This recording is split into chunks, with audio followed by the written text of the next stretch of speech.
জগতের নতুন ভালোবাসা ওয়াকারুজ্জামানের দেশপ্রেম।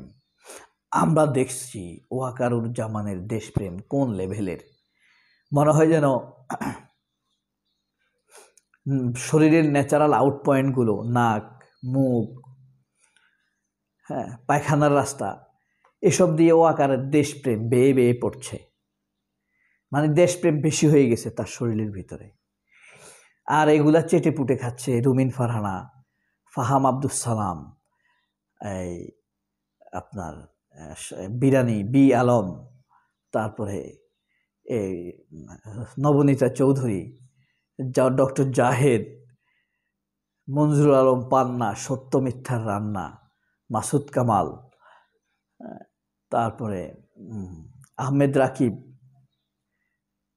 এখন টিভির আহমেদ রাকিব, এখন টিভির আব্দুল তুষার আব্দুল্লাহ, সময় টিভির ওমর ইনান, এরা চেটে চেটে খায় ওয়াকারের দেশপ্রেম। ওয়াকারকে তেল দিবে এরা। ও কিভাবে যে এরা ওয়াকারকে খুশি করার চেষ্টা করতেছে কিছু টাকা পয়সার জন্য। আপনারা জানেন বাংলা গোয়েন্দা বিভাগ টাকা পয়সা দিয়ে তাদের পক্ষে মানুষ ভাড়া করার রেওয়াজ রয়েছে তাদের। অতীতে আমরা এটা দেখেছি। মানুষ হত্যা করা, ডিজিএফের অসংখ্য লোক আছে যারা মানুষ হত্যার সাথে জড়িত। এখন অনেকে আছে পলাতক, এদের বিচার করছেন না ওয়াকার। যাই হোক, এটা তার কমিউনিটি প্রেম। সে যেসব লোকদেরকে অপরাধের জন্য নিজের ইচ্ছা উদ্দেশ্য চরিতার্থ করার জন্য যেসব অপরাধীদেরকে ব্যবহার করত, তারা এখনো পলাতক, ইচ্ছা করে পালিয়ে যেতে দিয়েছে। তাদেরকে অ্যারেস্ট করছে না, বিচারের মুখোমুখি করছে না। এটা হলো তার দেশপ্রেম। এই দেশপ্রেমের প্রেমে পড়েছে বাঁধন, যে নাকি 24-এর আন্দোলনে অংশগ্রহণ করেছিল। জাহেদ, বামপন্থীরা সবাই বলতে পারেন। এখন আরো আশ্চর্য হল রুমিন ফারহানা, মির্জা আব্বাস, রুহুল কবির রিজভী, তারপর আপনার এই গয়েশ্বর চন্দ্র রায়, নিতাই চন্দ্র রায়, এরা কিন্তু ব্যয় হয়ে গেছে এখন, বিআই নিপুণ রায়, এরা এখন ওই ওয়াকারের প্রেমে হাবুডুবু খাচ্ছে। ওয়াকারের দেশপ্রেম চারিদিকে বেয়ে পড়ছে, আর এরা রুমিন ফারহানারা লুটে পুটে চেটে পুটে খাচ্ছে।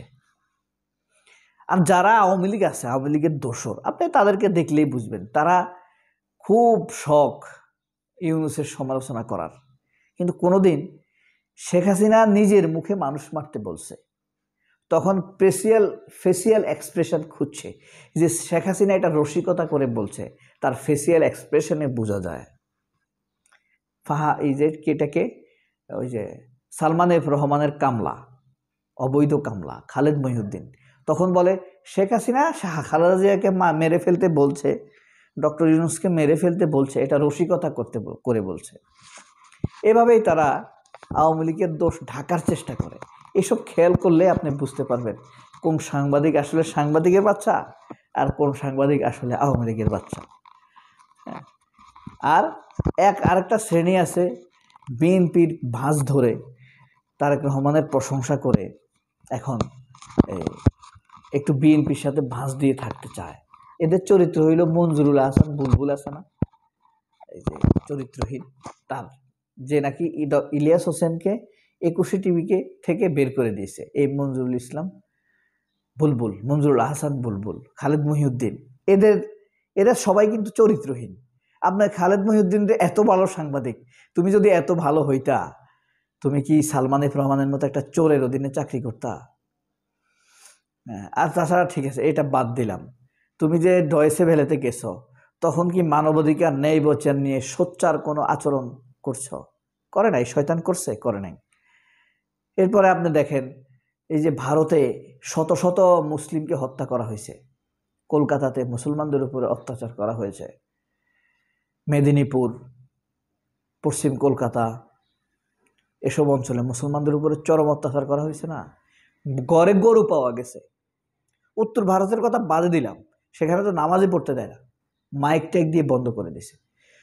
তো এই যে কলকাতাতে মুসলমানদের উপরে যে অত্যাচার হয়েছে, এগুলা কিন্তু দায়িত্ব ছিল চোরা কর্মচারী, মানে চোরের কর্মচারী খালেদ মহিউদ্দিনের প্রকাশ করা। কারণ ডয়েচে ভেলায় বাংলা বিভাগের প্রধান ছিল সে, মানে এই বাংলার সেই বাংলা।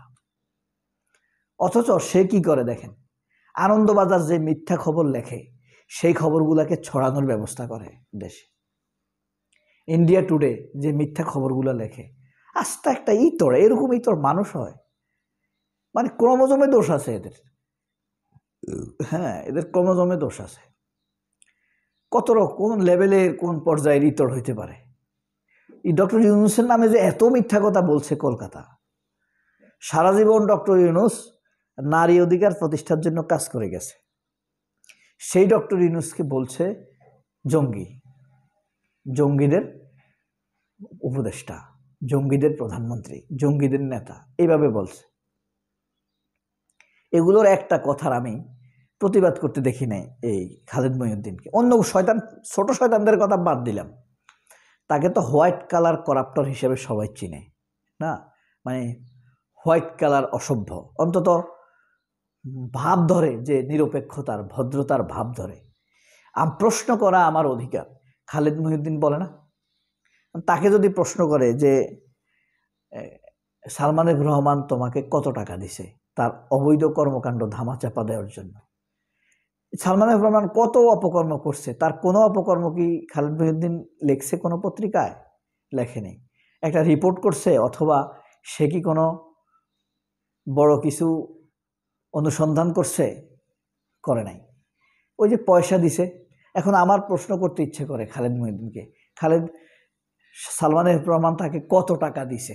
2 কোটি 5 কোটি, যে যাতে সালমান এফ রহমানের বিরুদ্ধে না লেখা হয়, না কথা হয়। সেই হিসাবে আমরা এটা প্রশ্ন করাই যায়। তারা যেহেতু বলে, প্রশ্ন কখনো স্টুপিড হয় না। তাহলে এটা আমার প্রশ্ন থাকলো খালেদ মহিউদ্দিনের কাছে, সে কত টাকা খাইছে? আর বর্তমানে সালমান এফ রহমানের সাথে তারেক রহমানের লিয়াজও করে দেওয়ার জন্য খালেদ মহিউদ্দিন কত টাকা মিডিয়া পার্সন হিসাবে, মানে মধ্যস্বত্বভোগী দালাল হিসাবে, মিডিয়া ম্যান হিসাবে কত টাকা নিয়েছে সালমান এফ রহমানের কাছ থেকে? আর বিএনপি নেতারাও নিশ্চয়ই তাকে একটা বড় অ্যামাউন্ট দিবে।